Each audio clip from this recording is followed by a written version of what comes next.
I can't even begin to tell you about Ryan's child. She's already skipped a grade in school. We are live. Gosh, I just did that Back to the Future reference and I'm trying to remember what I did it for. And it wasn't music wise, but it was me going off on a rant about something, I think, and everybody just stopping. Oh, I know what it was. My political views.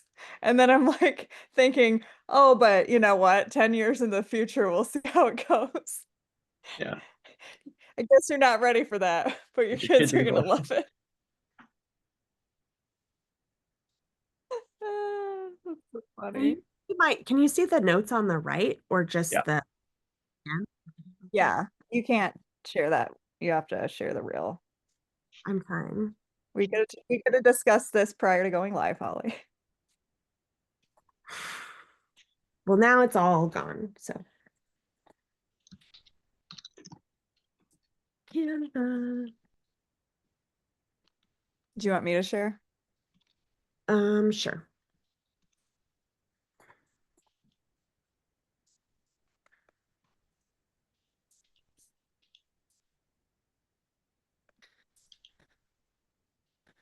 All right. Kick us off, Holly.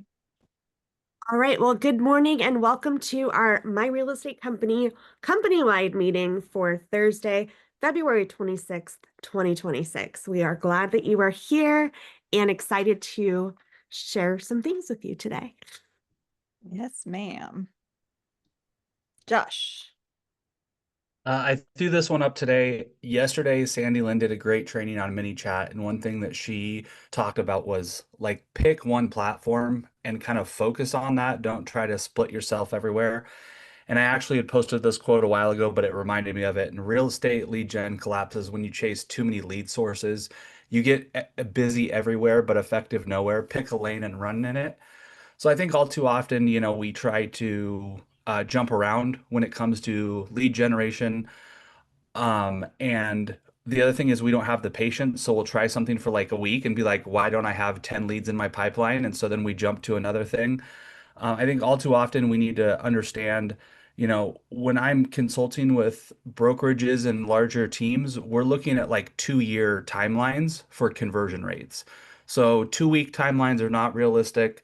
Um, I truly believe pretty much if you define your audience and do a little bit of research, anything that you put into practice will work. It's just a matter of how long is it going to take for it to work. So pick one, stick with it long enough to see if it's actually working in your business or not, but don't hop all over the place, and don't get too many things going at once.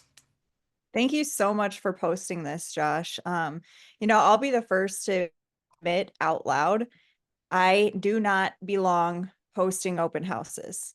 I have always given all my open house opportunities out because open house source like is a great lead gen source. There are agents who have built their entire business off of open houses and they have a whole system, and like the weekends they completely shut down their personal lives and their opens are like where they make their money.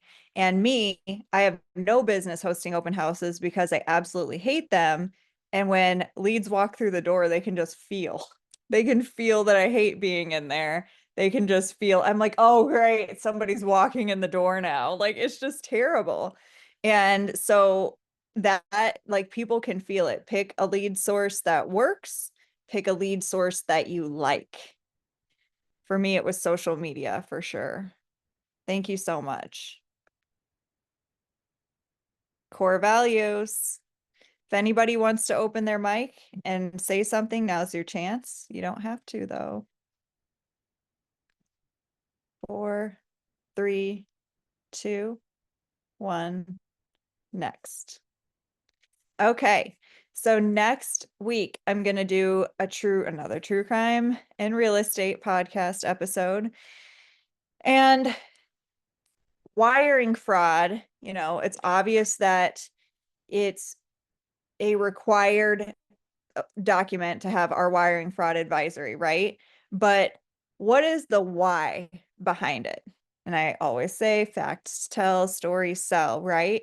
So I'm going to sell you on a story where somebody lost a damn near $47,000 commission because their buyer accidentally wired $1.57 million to a fraudster, and the deal did not close. And that agent looked like a total fucking idiot for not even warning their buyers. And so it is our job to protect our buyers, protect our clients, and also to protect our business, because that client was like also coming back on the agent like, yo, it was from this exact email thread. I wired the funds. Now I'm coming after you. And so I think it's very, very important to make this a true crime episode and also learn us a little something. Okay, this next slide, I'm so excited. Brian, why don't you talk about this one? Okay, so next week we'll be doing what we're calling Apocalypse on a Budget, basically ways to prepare yourself for natural disasters, civil unrest, riots and panic, ways to hopefully make sure that when things like that happen, you're not just running around going crazy, going to the grocery store and fighting with everybody else there, going to the gas station and, fighting with everybody there. You've got stuff at home. So when this happens, you can go get the checklist. Let's do the things we already know we need to do. And you're much better, mentally prepared for these kinds of things. We'll cover mostly how to survive on your own, and what you'll need to have and what kind of training and things you can do now, and the sorts of things that, where you need to spend your money most efficiently, because there are things that, you don't need the $1,000 Gucci thing. Go to Walmart, grab the $5 thing. Some things you don't want to cheap out on, like, your first aid stuff or food or things like that. So we'll go over kind of all the different things that you'll want to at least have a baseline. And then I do also include the, like, hey, we don't want to just like survive in rags on dog food. Like, there's no point to living. Like, my dad has a phrase where I'd rather live to 85 eating bacon than 140 grand. So those comfort items and things you'll want to have, those things have a place as well. Like, don't just think you need to live the bare minimum. So that'll be a nice long one that I'll try to go in depth on the various things. We also have an Amazon wish list for those. So if you want to see some of the things that are on there, I tried to offer, like, here's the budget option where, this will get you by, and then here's the luxury option, the nicest thing available, but it costs a little bit more. There's a lot of kind of factors that go into that, and kind of where you want to apply your money to these situations. So that's one that I kind of put a lot of time and effort into, because that's where I have a lot of my focus in personal life is surviving. So hopefully I had never everybody enjoys it. seen the show Jericho, and so Brian's having me watch it. And we were watching it last night, and it's about, like, basically they thought nuclear fallout radiation was coming their way, so they're taping up their windows with plastic tarps and stuff. And I'm looking and I'm like, where did all these people just happen to have this plastic lining just hanging out in their house and have enough to tape up their windows and stuff? And I'm just thinking in my head, what would I possibly put over all the windows? And Brian just was like, it would have been more realistic if they cut a bunch of garbage bags and taped those across. And I'm like, I didn't even think of that.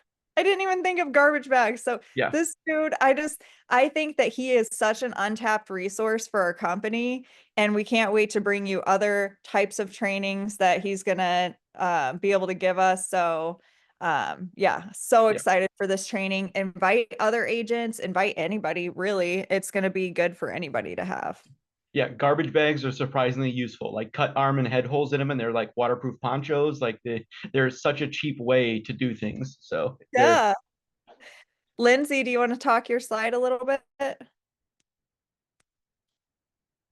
Absolutely. Really excited. I know that for some agents, this was an afterthought, with land, and some of our agents actually do, we kind of call it resi-mercial or very light commercial deals. And with our MyState MLS and other MLS providers, there is an option that you get a complimentary, like, baseline Crexy account. Some agents don't even know that. So we have an expert from Crexy coming talking about what is included in that baseline that you currently may have right now, or our My State MLS individuals have. And then also too, when you might need to amplify that up to a pro account. So we're really excited to learn how to use this tool. Obviously, getting more eyeballs on your listing is always great for your marketing, and obviously bringing in buyers, especially in this lower buyer market. So really excited. We'll see you guys on Friday. Come to the Texas room, and we will be streaming it on Twitch. So excited for this. Thanks for putting forth the effort of putting together this training. Very excited. All right, company updates. March birthdays. Well, first of all, the most important one. Just kidding. So we've got 3 birthdays coming up. We've got yours truly, Mickey, and Damien. So happy birthday, March babies, the best babies. And then tonight we've got a very special MyRECo revealed streaming. It's going to be my special guest, Emily Wynn. I'm really excited to have Emily on tonight because it's going to provide such a different angle. Emily, she has built her business being bilingual. She built a completely Vietnamese facing business, and she did it on social media. And I'm just very excited to just basically interview her and how my real estate company has like assisted her in doing that. And yeah, I'm very excited to do that with you, Emily. So thanks for being my guest. And next Can't week, wait tonight. good.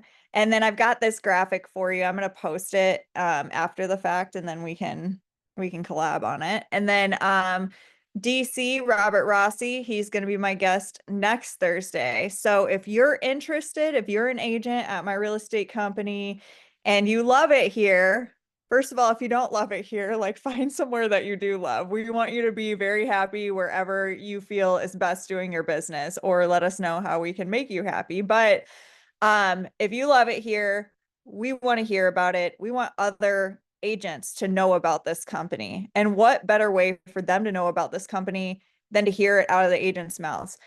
Why would I sit here just running a bunch of slides and being like, this is how great we are? Like, I need you guys to come out here and be like, this is what I like about this company. This is why I joined. This is where it surprised me.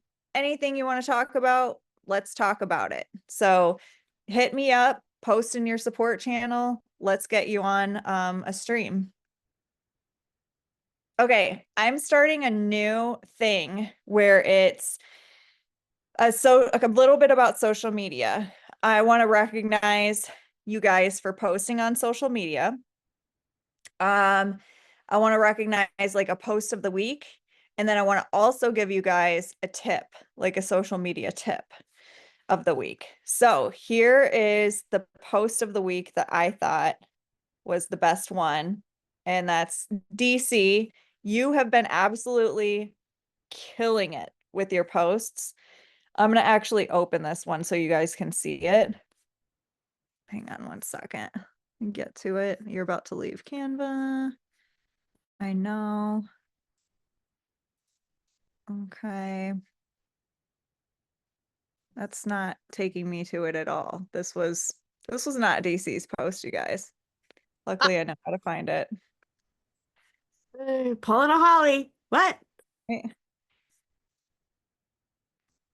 Okay, it's this one. I really thought this was amazing. Ooh. Get it, he has music, but he has been marketing the shit out of this listing. He's been posting constantly about it. I love that he did this video about this listing and he's in it.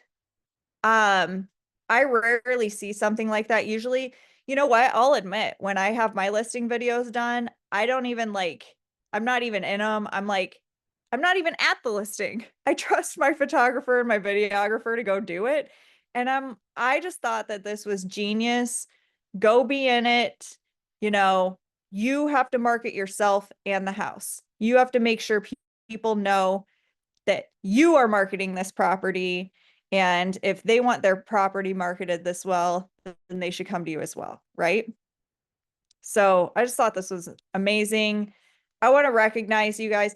I want people to know that like my real estate company agents are like fucking killing it for their clients. I want us to have that reputation. So I just want to kind of pump you guys up and, you know, be recognizing you guys for these types of posts. Very, very good job, DC. And I want to, Sandy, as the Texas broker, I want to let you know the fact that DC like will tell you he's a self-proclaimed dinosaur in technology and has leveled up. Like, Yeah. I'm like, there's no excuses now. If DC's doing it, we all can do it. Exactly. And how fast he took to Slack, and he's doing video even in Slack. Hey, this is a great tip for you guys. If you're uncomfortable doing video on social media, how about you start in Slack? If you're going to type a question in Slack, how about you just get your face out there and do a video? Like, we are the least intimidating people to do it in front of. Just do it that way. Those GIFs. I can't with those GIFs. Okay. So now the social media tip of the week, and it's actually something else that he's been doing that I was like, oh my gosh, I should be telling agents to do this because he's been doing it, and I was just automatically reciprocating this. And I'm like, all agents should be doing this. If you're posting on social media, especially about real estate, tag us, okay? Especially these 3 accounts. This is our company account everywhere. This is me, and this is Holly, okay? What does tagging us, what does mentioning us get you? All right. So the first step is tag or collab with us where that's available for additional exposure. Mention us in your stories. Now, if you do those 2 things, we can actually push your content to our audience for maximum exposure. I have over 7,000 followers on Instagram. Holly's built up, you know, on my real estate company. She sacrificed her personal TikTok account for it to become my real estate company's TikTok account. We have like well over 20 something thousand followers on our TikTok. Like, be tagging us. I don't have the time to personally monitor all your guys' shit. I really try. I try to be on it, but I got a company to run. If you mention me, I'm really good about reposting it, giving you guys a shout out in my stories or whatever. I love doing that for you guys. You just have to mention me. That's literally all you have to do. I'm not saying I'll do it every time, but I want to be able to do that for you. And that's the best way to get your content in front of me and get my attention with it. Anybody else got anything to add or any questions about this? Yeah, I'm excited. DC's been doing this a lot lately. Emily's also pretty good at it. And it makes it easy for us to share it. And, you know, sometimes we intentionally share it right away, and sometimes we share it a couple hours later, so it almost like lives on. But yeah, I just love. Yeah. And you guys might notice sometimes I tag you in my stuff. Like, that is purposeful. I'm doing it either to get your attention, or you guys can repost it or whatever, but it is social media strategy. So I'm going to be bringing you some tips. I love social media. It has gotten me a lot of business. It has made me a lot of money, and I want it to do the same for you. Real quick though, my biggest tip, guys, is for agents, always tag your location. So whether it's where the house is listed or where you're showing property, or even if you're not there, but you want to do business somewhere, like tag a location, because that is one way that I've been able to build some, my Instagram's not that big, but I know people have followed me because of that, because I've tagged where I was or the restaurant I was at. So that's an important thing I think a lot of people don't remember to do. Holly actually taught me that. And ever since I started doing it, especially like the city, like especially a small city or something, when I'm tagging that exact location, I will see that like the city watched my story, or what the city account watched my story. Like, there are people that specifically look at accounts that are tagging a specific location. And if you want to be that agent that's known for that area, keep tagging and tagging and tagging that location. tag whatever location of your listing. Every time I'm announcing you as agents, I really, really try to remember this, but I try to tag wherever you're at, wherever you're from, get us on the map. You can like literally open like a whole map. It's really cool. Thanks for that tip, Holly. We could have used that in another week, but okay. Special announcement. This is like a huge announcement, so pay very, very close attention. If you retain absolutely nothing from this company meeting, retain this. We are shifting our document compliance over to .loop. You're likely already using .loop as your signature platform. So instead of having to move your documents over to Slack, you're going to be hitting the submit button. It's not entirely set up yet. We're going to be doing some migration this weekend. We're going to be issuing full instructions next week. But mainly, the reason we made this decision is we're an extremely rebellious, forward-thinking, disruptive company. And we don't want you, the agents, having to swim upstream with everything and have to learn like new systems on everything. We're still going to use Slack to support you. We're still going to use Slack to chat and everything like that. And we'll make those instructions very clear. But you will no longer have to move your documents over to Slack. They will live in .loop. So does anybody have any questions at this time? Otherwise, we'll just like issue further instructions next week, but we wanted to give you a heads up basically as soon as we made this decision.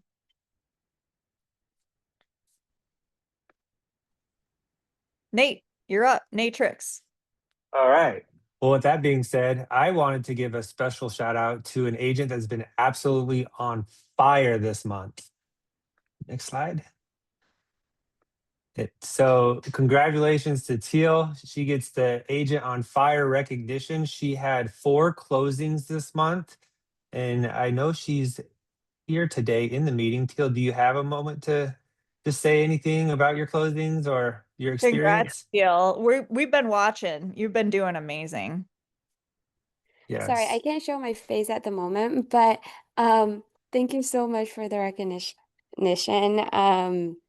Yeah, I truly couldn't do it without Kyle, Nate, Holly, everyone's support. So I really appreciate it. Without them, I think some of my papers or other stuff might not be so good, but they really guide me through it and they really help everything to a T. So Awesome. I Thank you so much. so much, just Teal. want to jump in and say, this is a classic example of in real estate, anybody can wake up one morning. It's anybody's game. Each day, it's anyone's game. You can wake up and have as many closings as you want 90 days from now. The actions that you take today affect your business 90 days from now. So just think about that. Yes, exactly. Holly's closeout every day about today being a blank slate. Each day is your fresh start. So Teal just is like a shining example of that, right? So Awesome. good. Well said. Thanks for recognizing her, Nate. You're welcome. All right. So last week I showed you how to not miss a message in Slack. This week I want to show you a best practice on how to make your message doesn't go unnoticed. So my Slack tip this week is making sure you tag the person that you want to see your message.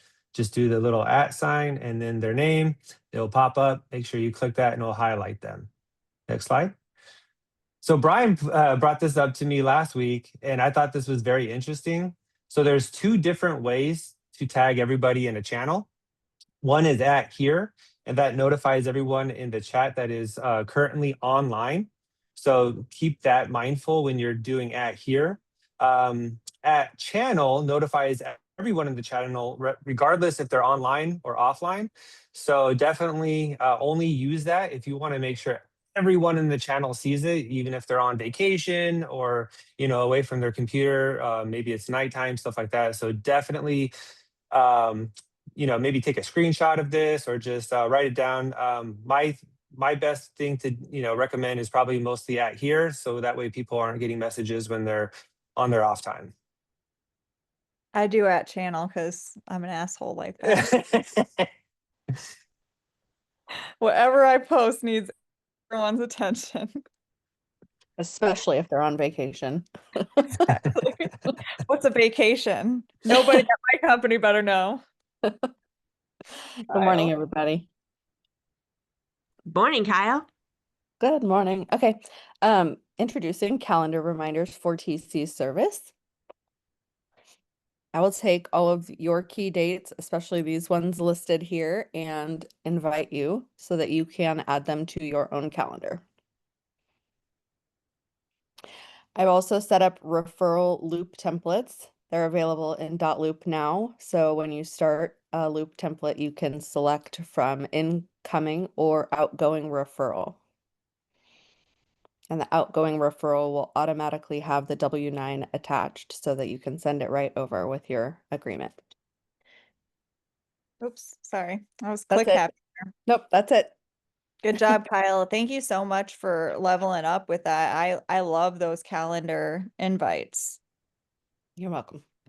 I would just like to say also, thanks, Kyle, for helping us, revise some of our referral agreements. So the outgoing referral incoming check referral agreement looks a little different than the incoming referral because this is our paperwork, so it protects us. So if another agent is sending you a referral, but too lazy to send you the paperwork, that's why we have incoming referral paperwork. But you can bet your buttons that it favors our side. So Yep.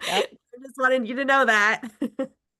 And for those of you that don't know, Kyle does so much extra work behind the scenes, well beyond just regular TC stuff. So she is just an amazing asset to this company. We very much appreciate you. Brian. Yep. So just wanted to put out a quick reminder. I don't know how often anybody does this. I try to do it at least a couple of times a year, but go through. And the nice thing is our phones and tablets and like mobile devices tend to warn us or let us know like you haven't used this application in a few weeks. Whenever that pops up, I'll look at them and see like, yep, I probably should just get rid of this, free up some room. Anything you're not using, empty your recycle bins, delete your trash, restart your device once in a while. I know I'm bad about, when my phone gets low, I charge it back up and it only reboots if there's an update.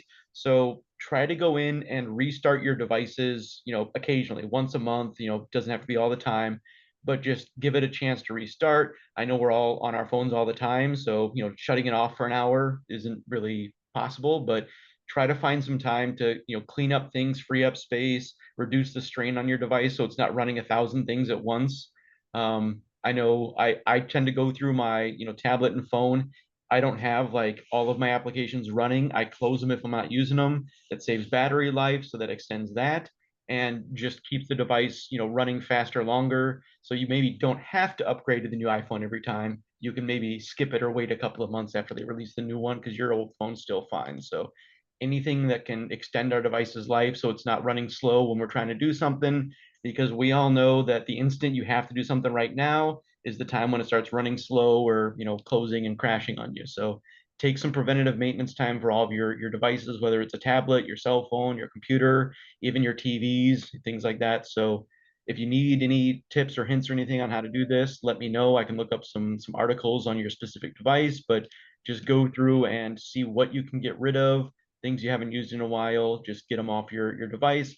That also helps prevent, like, if an application gets compromised, if you don't have it installed, hopefully your information isn't stored there for it to get compromised as well. So just try to take some time to do that whenever you get a chance, put a reminder on your calendar, and hopefully that helps your devices run a little bit faster and a little less frustrating. And I think another cool thing that Apple, I don't know when they instituted this, but if I'm deleting an app off of my device and it has an active subscription, let's say you didn't even know you were paying this subscription because it was like 99 cents 2 years ago or something a month, it will ask you, do you want me to delete this and cancel that paid subscription? And it's like, oh my God, yeah. So I think that that's another way that it could help you free up some dollars for your business. I'm going to make you talk about this one, Brian. All right, find me again. Yep, we're going to try Fargo again. I know everybody that was here last week, we had some technical issues. We're going to test it and see. I've got a different way of doing it that hopefully works, better. It should, but we'll test that out beforehand, and hopefully, we'll be able to make it through Fargo this time. It should be a lot better. We'll test it, make sure there's no issues. But yeah, we're looking forward to this, and definitely And weren't it was happy a about good movie. It was like going well. We were Yeah, all into yeah. it. Yeah, well, and I mean, I tested it beforehand and everything works. We started watching it for real, and then 10 minutes in, the audio cuts out. It's like I don't know how I could have tested this except to watch the whole movie and then watch the whole movie again. So And yeah. we're gonna check the picture and lag and all that other stuff too. Oh, I'm so glad you love the series, Debbie. It's just Yeah, I'm in season 4, I believe. I've been binging it bad, so I'm waiting. it's amazing. I'm It so glad is. you love it. Yeah. All right, Holly. All right. So, we just every week try to touch on some, different things going on in different states. So I really want to focus on Colorado today. I will put in the chat for Colorado agents. Tons of forms were updated this year. And what's cool about Colorado that I haven't seen any other state do recently is they actually have a course, like a training, an in-depth training on these updates. They even redline the changes of the previous form. So I found it fascinating that the seller disclosure went from 10 pages to 14 pages, but it's the longest seller disclosure I've seen come out of any state yet. Also, Colorado is one of my favorite states when it comes to paperwork, only because it comes down from the top, right? I love state level documentation from the Real Estate Commission. So that's one of the reasons I think they do as well as they do when they roll out this new paperwork. So just wanted to make sure we dropped that. Lindsay, you had some Texas stuff to talk about. Absolutely. As majority of the country is learning from our meetings that Texas is undergoing a major overhaul. However, there's some things going on in Texas that are singling out remote and multi-state brokerages, which we are. And several of you have been a part of some sort of remote brokerage prior to coming over to us.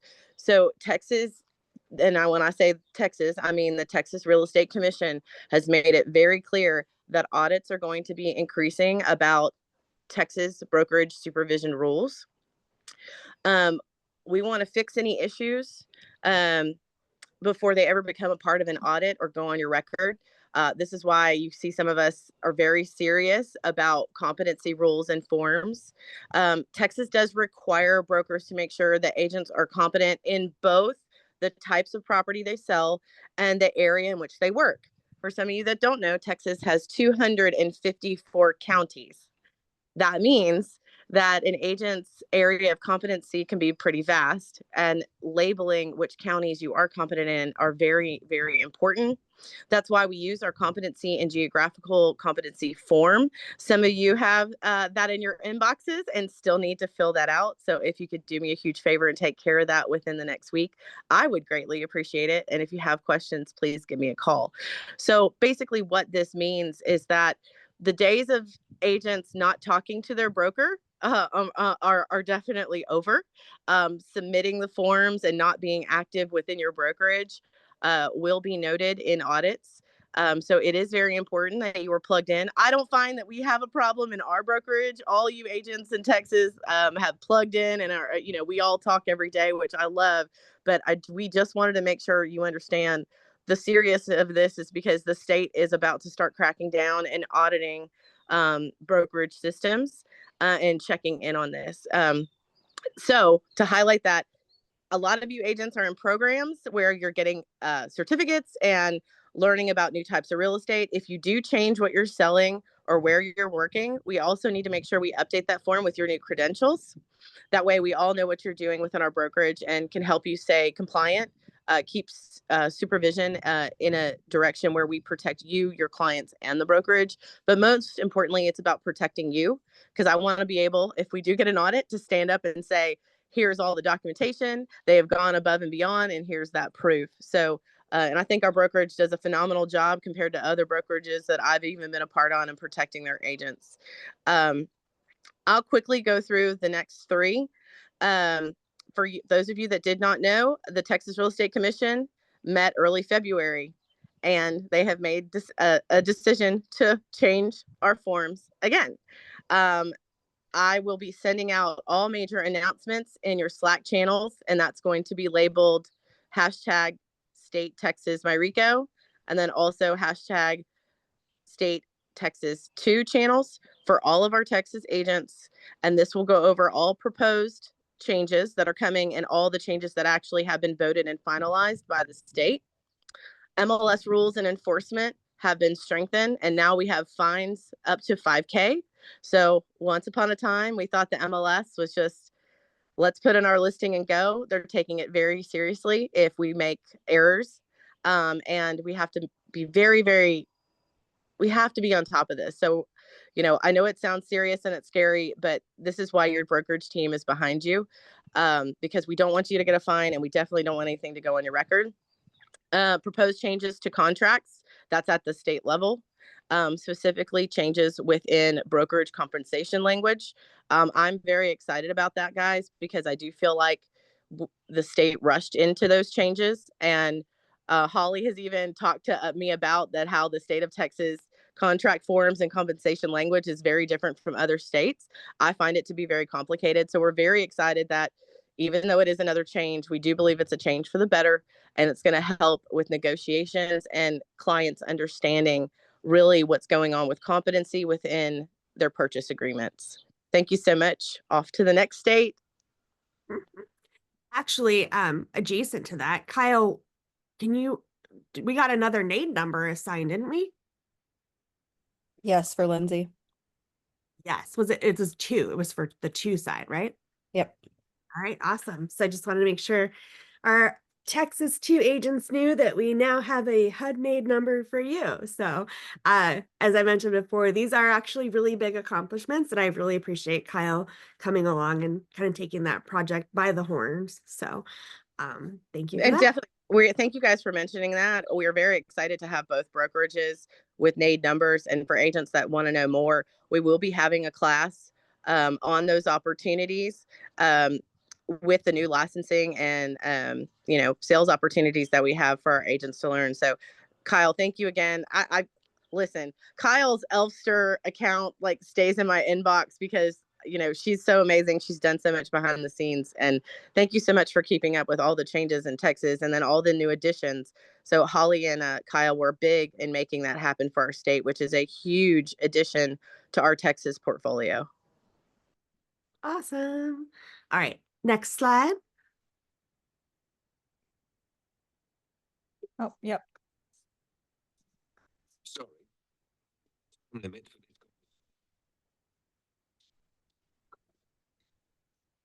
Okay, sorry, that was crazy. I don't know if you guys heard that. So recently, President Trump did his State of the Union address. So I just wanted to talk a little bit about that and about what NAR has come alongside and said as well. So, in his speech, he framed housing affordability as part of his economic message as a whole. He didn't really say a lot specifically about housing. But he definitely focused on affordability, improving overall economy, pointing to declining mortgage costs as well as lower interest rates in order as signs of progress. So as I said, he didn't really have a detailed plan, but one thing he did mention was banning large corporations on Wall Street firms from buying single family homes. So it's very important, I think, that I think is a huge win. And he highlighted one particular person, but we've all had clients, right, that put in multiple offers and they lose to the cash offers or those big companies. So I think that's really important. Separately, the National Association of Realtors reinforced something we constantly hear from clients and voters, that home ownership is still viewed as central to the American dream, right? So NAR's polling shows strong support for policies that expand access, increase supply, and create pathways to homeownership for different people. So while the political framing might differ a little bit, the underlying goal of expanding homeownership remains broadly shared. So just wanted to kind of highlight some of that. All right, Josh. All right, so I get to be the sacrificial lamb that gets to tell you guys about new regulations that we're all facing in this industry. So starting March 1st, FinCEN is coming into play. Now, the good part for agents is you guys are not responsible for reporting this. The responsibility on the reporting falls under your title companies, your closing attorneys, basically the people who are going to be transferring title. However, it is going to affect your clients directly within a real estate process. Um, can I share screen real quick? Yep. Okay.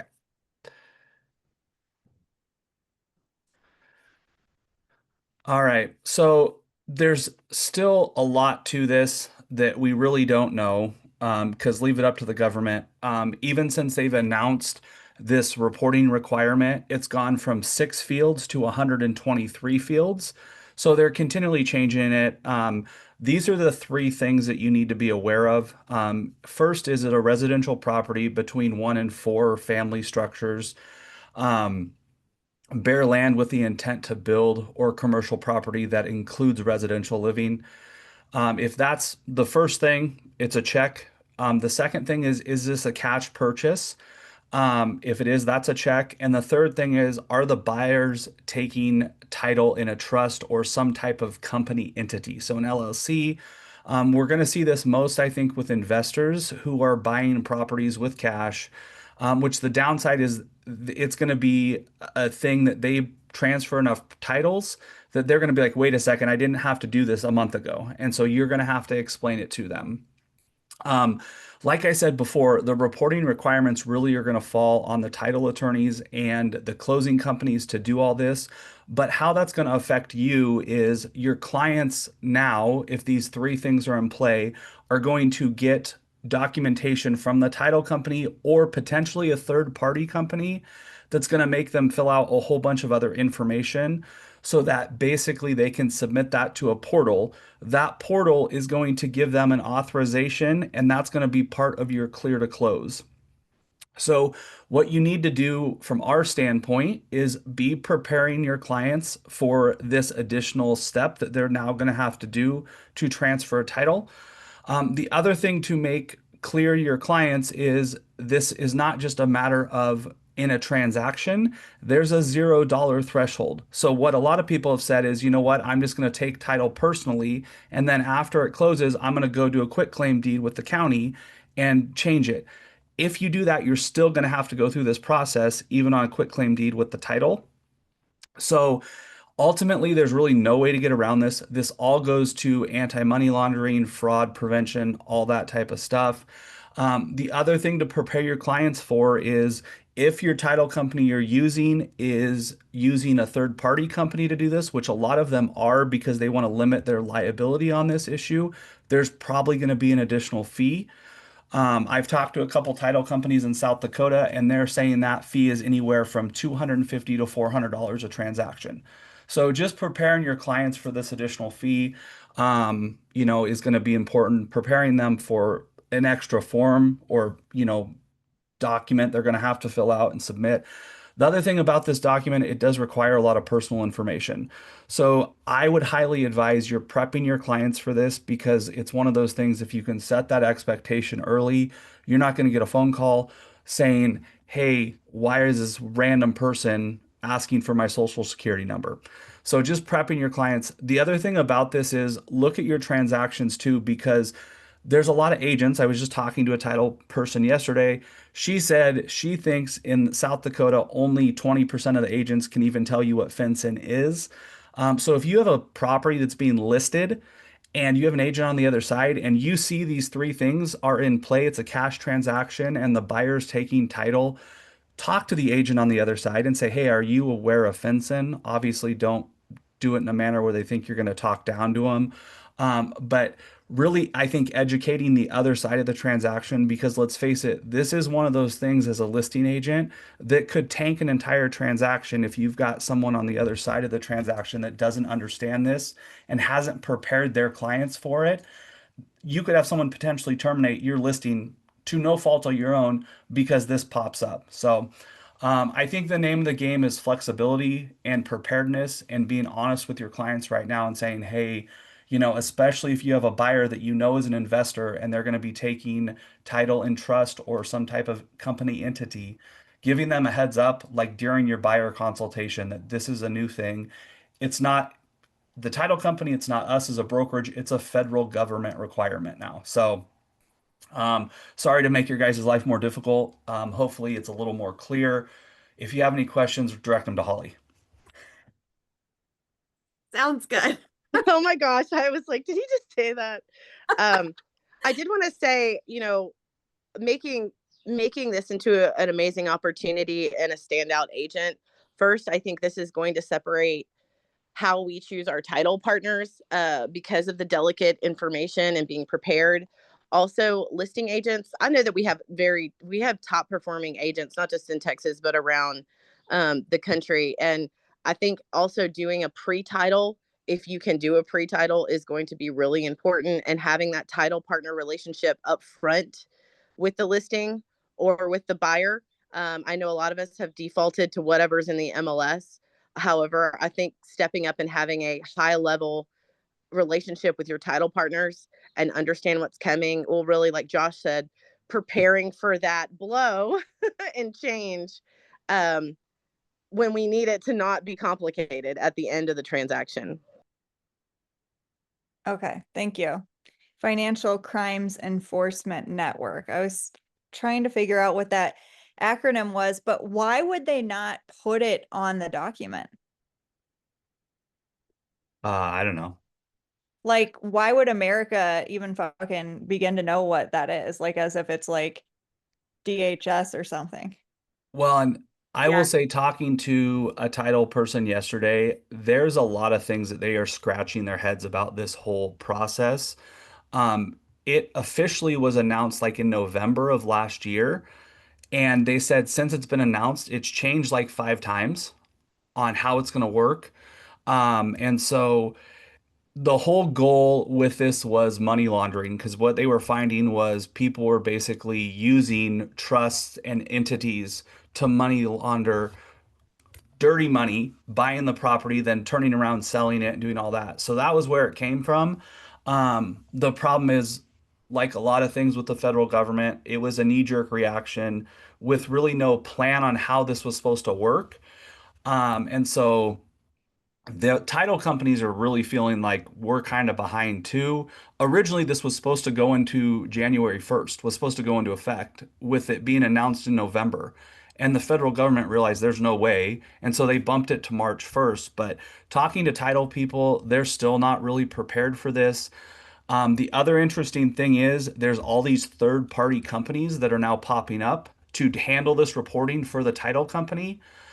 The problem with that is um, these companies are unknown. And so I think we're going to deal with some fraud on these companies as well as we get this thing rolling. The other very interesting thing about this is how does it affect?